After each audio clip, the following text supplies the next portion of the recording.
అస్సలాముఅలైకుం వరహమతుల్లాహి వబరకాతుహు అఊజుబిల్లాహి మినష్ షైతానిర్ రజీం బిస్మిల్లాహిర్రహమానిర్ రహీం.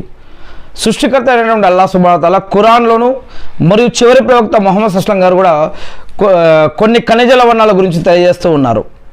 ఖురాన్లో ఇనుము అనే పేరుతోటి ప్రత్యేకంగా ఒక సూరా పేరే ఇవ్వటం జరిగింది. మరి అదేవిధంగా సూరా అల్ హదీద్ 57వ సూర 25వ వాక్యంలోను, మరియు సూరా అన్నహ్ల్ 16వ అధ్యాయం 15, సూరా అల్ మోమిన్ 23వ అధ్యాయం 12వ వాక్యంలో కూడా అనేక రకాల ఖనిజ లవణాల గురించి, భూమిలో ఇవ్వబడ్డటువంటి వాటి గురించి చెప్పడం జరిగింది.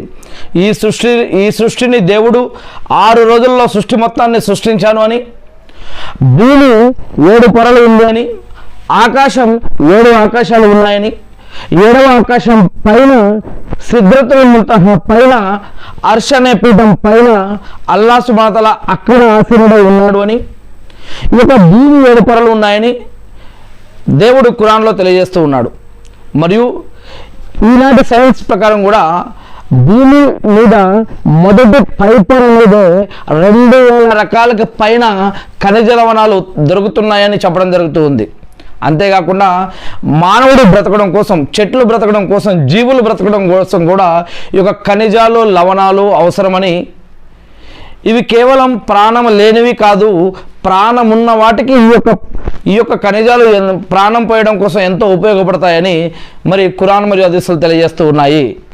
మరి ఈ యొక్క ఖనిజాలు లవణాలనే మనం ఎలక్ట్రోలైట్స్ అని, విటమిన్లు అని, పోషకాలు అని మనం ఈనాడు అనేక రకాల పేర్లతో వీటిని పిలుచుకుంటూ ఉన్నాము. ఇవి ప్రాంతాన్ని బట్టి, ప్లేస్ని బట్టి, ఉపయోగాన్ని బట్టి, మరి దాని యొక్క ప్రయోగాన్ని బట్టి రకరకాలుగా ఈ యొక్క ఖనిజాలకి లవణాలకి రకరకాల పేర్లు పెట్టుకుంటూ ఉన్నాము. మరి ఇవి జీవకోటి మనుగడకు, జీవులు జీవించడం కోసం అత్యంత కీలకమైనటువంటి పునాదులు ఇవి. అల్లాహ్ భూమిని ఒక ఖజానాగా సృష్టించాడు. మరి నేలలో ఉండేటటువంటి ఈ యొక్క భూమిలో ఉండేటటువంటి నత్రజని, భాస్వరం, ఈ యొక్క పొటాషియం, ఈ 3 కనుక లేకుంటే, ఈ 3 ఖనిజ లవణాలు కనుక లేకపోతే ప్రపంచంలోకి ఏ మొక్క కూడా పెరగలేదు. మనం తినే అన్నం లేదా పండ్లు ఏదైనా సరే ఈ యొక్క ఖనిజాలకి వేరే రూపాలు ఇవి.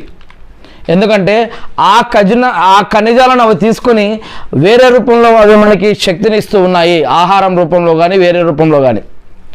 ఈ యొక్క విషయాలు మనం గమనించినట్లయితే కూడా ఖురాన్ మరియు హదీసుల ఆధారంగా సైన్స్ ప్రకారం ఈ యొక్క విషయాలు మనం చూసినట్లయితే గనక, ముందుగా నేను శాపగ్రస్తుడైన ఇబ్లీస్ అనబడే, లూసిఫర్ అనబడే సైతాన్ బారి నుంచి నేను ఆ సృష్టికర్త అయిన అల్లాహ్ యొక్క రక్షణని, సహాయాన్ని వేడుకుంటూ ఉన్నాను.